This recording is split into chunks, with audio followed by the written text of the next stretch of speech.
Yep. Are you? I don't know.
All right.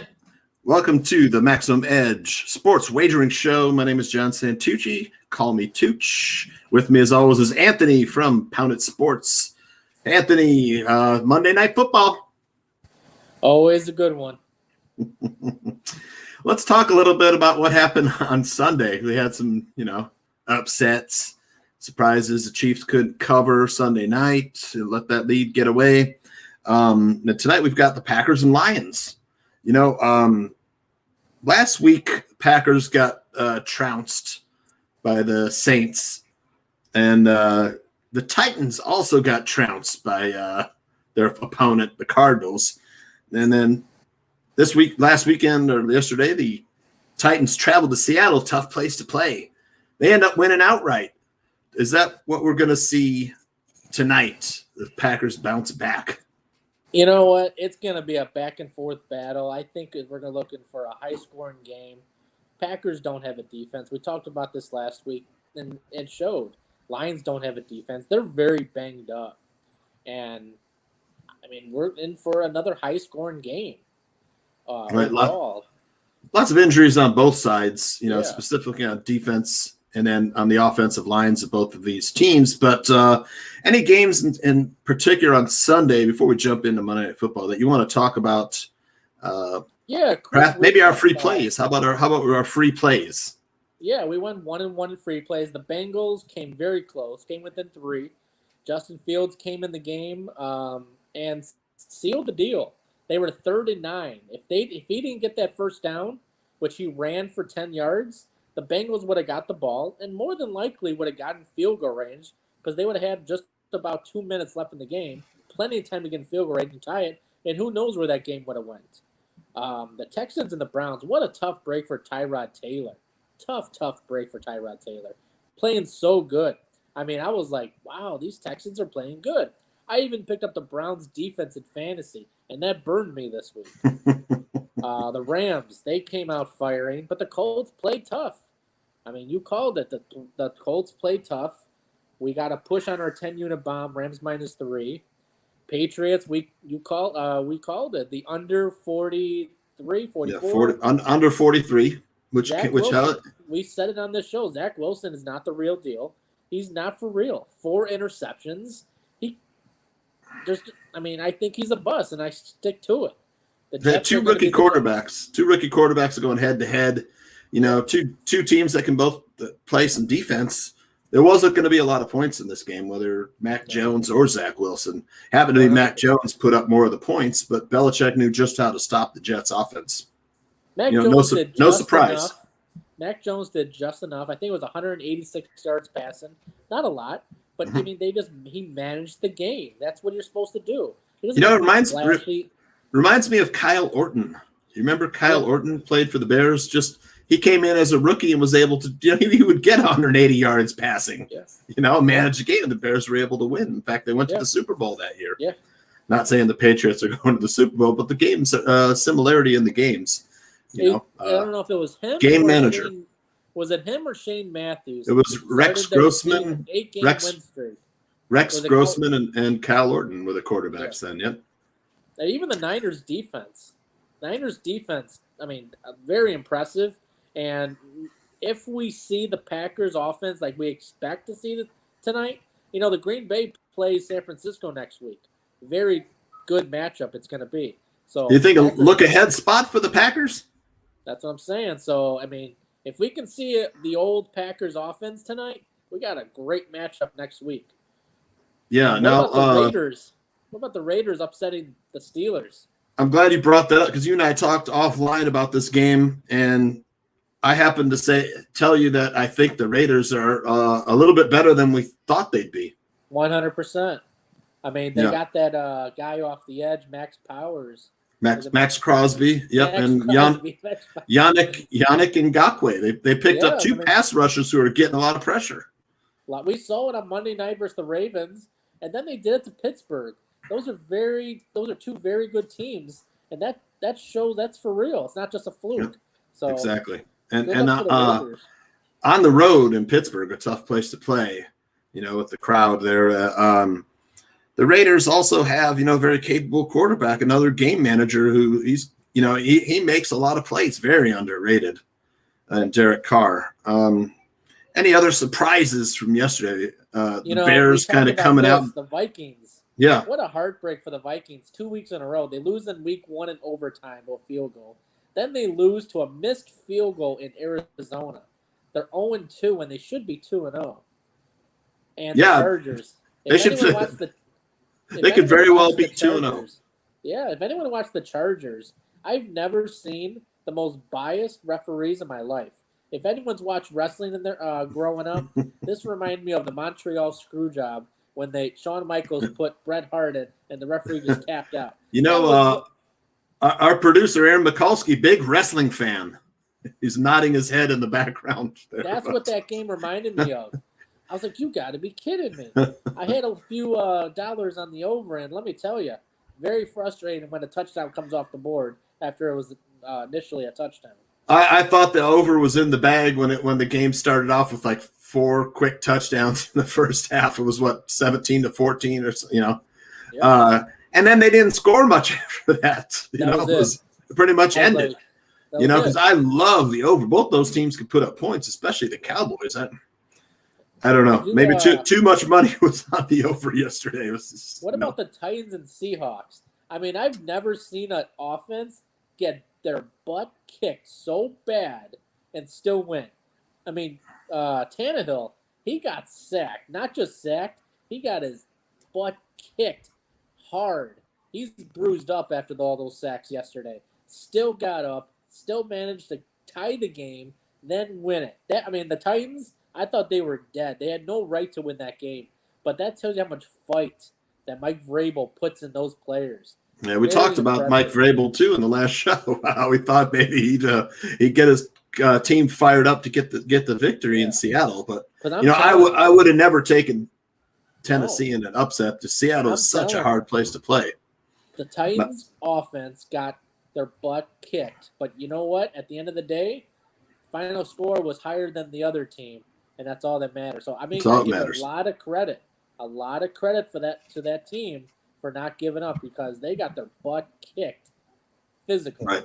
Their defense not as good as we thought they'd be. The Titans. I'm going to look over, on the Titans games too. A lot like I look at Dallas games. How about the Bills and the Dolphins? The Bills own the Dolphins.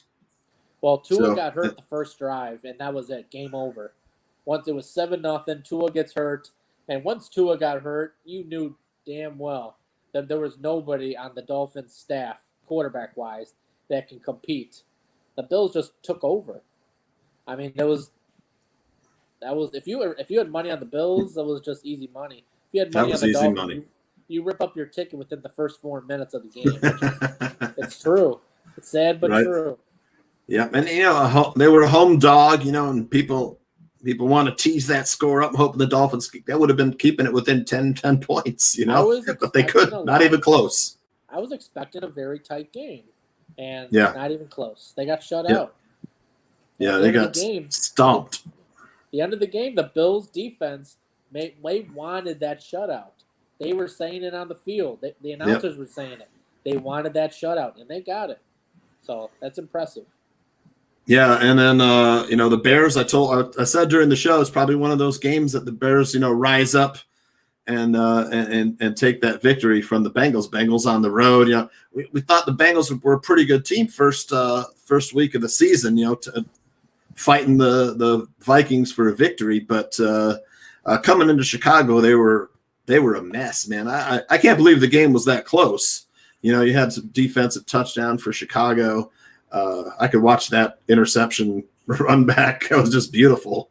I got to take back. Jump the route and take it to the house. But I take back every negative, bad word I said about Andy Dalton. Because you know what? If you watch when he played before he got hurt, he looked very good.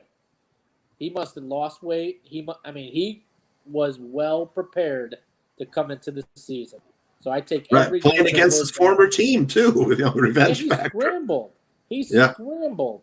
If anyone watched him play with Dallas last year, he would sit in the pocket, and if he had nothing, a defender literally touched him with his hand, and he would fall down. So I was like, that was the Andy Dalton perception that I thought the Bears were getting this year. So it was good to see him really come out of his comfort zone and play better. I want to remind live viewers that your comments we'll be able to see here and answer. If you have questions, just type them into the comments. Definitely. Aaron will put them up, throw them up on the screen for you. Any other games you want to talk about before we hit Monday Night Football between the Packers and the Lions? Chiefs and Ravens. If you had the Chiefs -3, you got burned. But the sharp play was the Ravens. We got up to +4. The Sharps hit +4, went back down to 3.5. Yep. But the play of the day was the over, and that's one that me and Tooch talked about off air, but we didn't even think about it when it was time for. We were on the Chiefs. We were on the Chiefs. We were on the Chiefs, but we also thought that both teams had a little better defense than they actually do. And there's not a lot of defensive squads that can shut down the Chiefs' offense. And then you look at the other side of the ball, the Ravens' offense. Probably we discounted that a little bit too, but against the Chiefs defense, it wasn't that hard for Lamar Jackson to score. So all I can say is I'm looking forward to week 3, trying to put this week behind us. And we went 1-0-1 in 10-unit bombs. So we have yet to lose a bomb in the NFL. And that's a good thing. We hit the Broncos -6. We pushed with the Rams -3. Broncos -6, my lock of the week. That paid off. That was easy money. Yeah. So if you subscribe to Anthony and my VIP, you got that play, and that was a bomb. So you made some money over the weekend, and then of course I gave you Patriots and Jets under. So those two plays hit. So pretty good weekend for Maximum Edge. Any other games before we'll talk about some of our promos and then hit Packers Lions. Yeah, that's about it. Let's get to the promos. Let's get these people a 15-unit bomb, guys. So I posted it on Twitter earlier, and I've also retweeted it. And only 6 of you have DM'd me. Very simple. 15-unit bomb on tonight's game. Free. All you got to do is go to YouTube, click on the link that is on my post, subscribe to it, which is free, screenshot it, send it to my DM, and I'm going to send you the 15-unit bomb absolutely free. That's it. Yep. There's no hard work to it. You'll have it done within 10 seconds. You get same on the toilet with me. and get it done. Same with me. If you take a shot of that subscribing image, send it to my DM. I'll give you the play. Also, any of my followers, and we'll get you hooked up with tonight's top play. All right. So Packers Lions, man. This line's sitting at 12, I think, Anthony.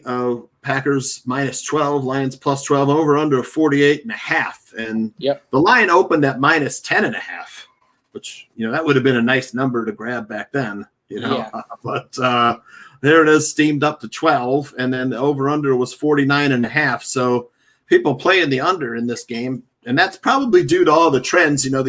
These teams have historically played under, I believe, right? Yeah, I mean, 11.5, it's not a football number. This is more like a dead number. So you got your primary, your secondary, and your dead numbers pretty much. This number is kind of irrelevant, 11.5. I mean, to me, you could take the hook, not take the hook. It really doesn't matter. It's very rare for a game to land on 11 or even 12. Right. Like I said earlier, I'm expecting a high-scoring game. Lions are going to put points on the board. The Packers are going to put points on the board. I don't trust the Packers minus 11.5. And the Packers are the Lions, like you said, like we spoke about, 7-1 against the spread the last 8 meetings against the Packers. Yep. I feel a backdoor cover coming in, just like the Lions did last week. And personally, this is a personal note, I hope the Lions win outright. I'm not a fan of the Packers. It's not gonna change my bias on this game. But I'm rooting for the Lions to win. But I do like the Lions to cover just because of the stats, the trends. And I'm not sold on the Packers defense whatsoever. Well, they're missing their best pass rusher in Zadarius Smith. He's out. Not only that, but guard Lucas Patrick is questionable, starting left guard for the Packers. And safety Darnell Savage, darn good player, he's questionable also. On the other side of the ball, the Lions have 2 defensive ends who are questionable, Michael Brockers and Trey Flowers. And their top wide receiver is out, Tyrell Williams. He's got a shoulder. Running backs DeAndre Swift and Jamal Williams are expected to play, but they're also questionable. I think Jamal Williams has got a groin or DeAndre Swift. One of them has a groin injury. So I don't know. The offense might be look a little different if those guys can't go tonight. Banged up defense means more offense. That would support our over. I mean, I kind of like that number 48.5. Of course, if we're getting a 27-21 game, we're gonna miss it on the hook. So if we're taking an under or over, we're gonna advise you to buy that hook, that half point. Yeah, I would lean the over, and I would take the Lions plus 11.5. I mean, it doesn't. I mean, at this number, this is probably one of those very rare exceptions that I wouldn't even bother buying the hook plus 11.5 because 12 is not going to make a difference. Right. Very, very rare. But for the total, you'd buy the hook.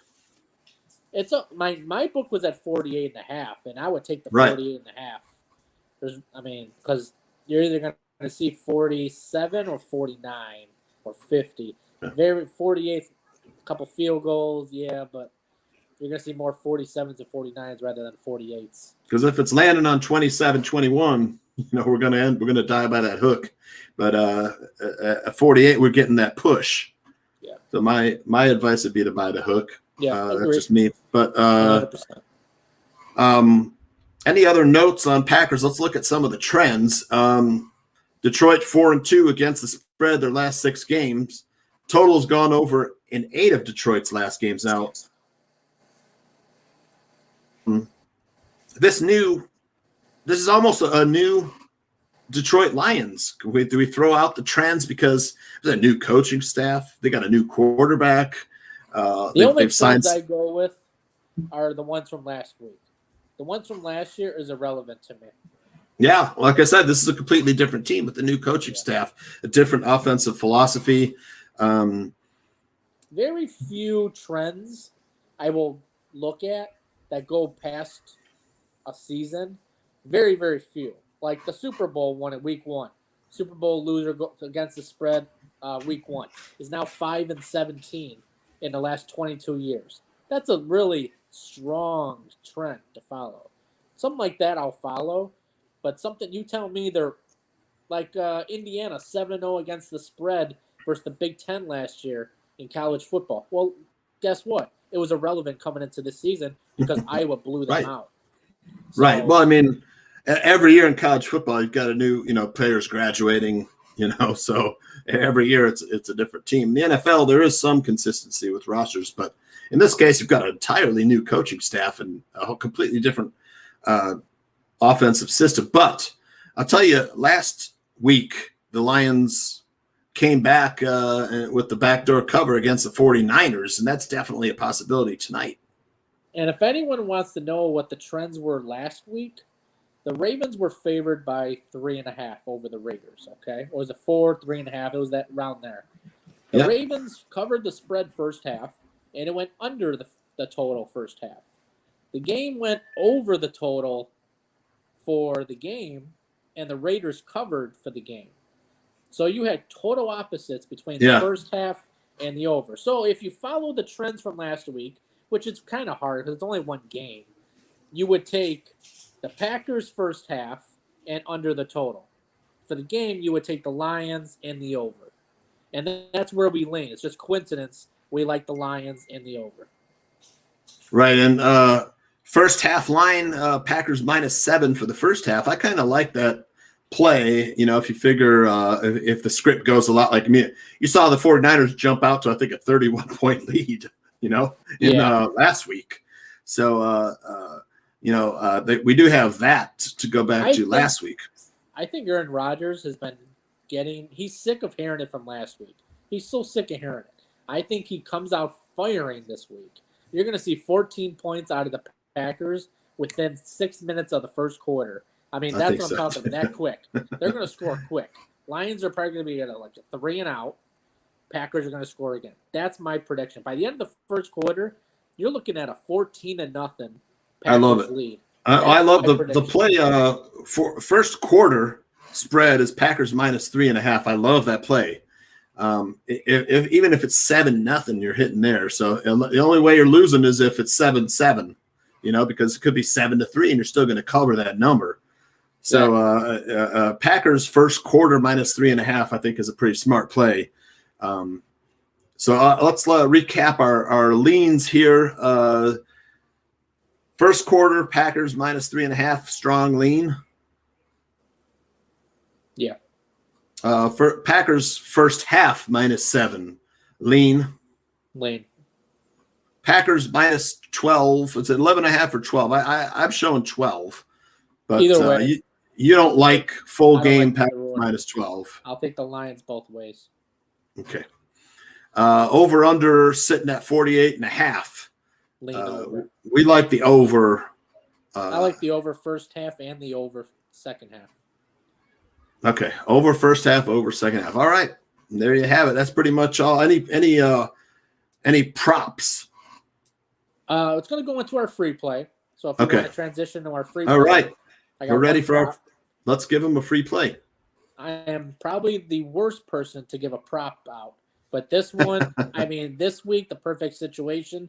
I had a couple props in my head on Sunday, and all of them cashed. I mean, I didn't even look at it. I didn't bet it. I didn't even think about it. But I just said it in the top of my head. Oh, this one's going to score a touchdown. Like Julio Jones. I figured Thielen was going to score a touchdown. I mean, little things like that. Those are all good plays, man. So Devontae Adams, good play maybe tonight. Yeah, and that's the free play today. All right, let's give it out.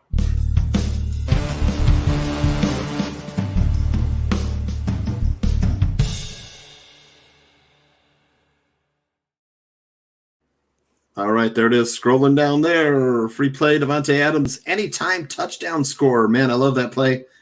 That to me seems like I can't see him not finding the end zone. He was shut out last week. Aaron Rodgers, 3 touchdowns, over 300 yards passing.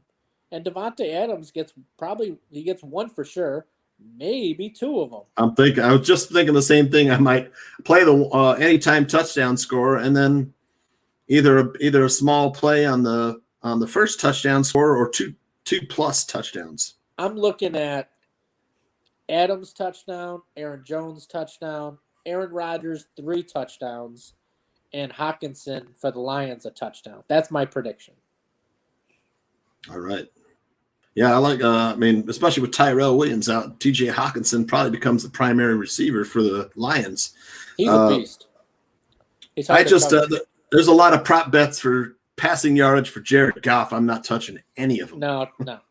I like the Packers secondary. They've got 4 pretty damn good players in their secondary. So I mean, I that's a stay away for me. I don't know. I don't trust Jared Goff enough for anything. That's just me. All right. So next time you'll see us is Thursday night as we tackle Thursday night football. And refresh my memory because I forgot who's playing. I think it's the Panthers. We got the Panthers traveling to Houston. Okay.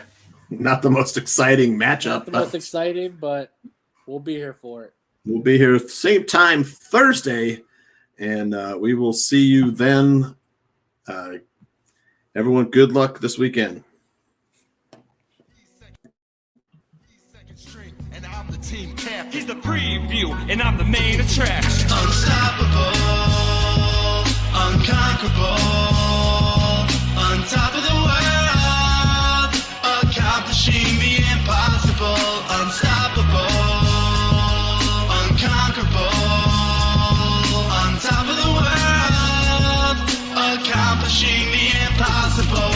Invincible hustle, mighty desire to conspire, to transpire, to be higher.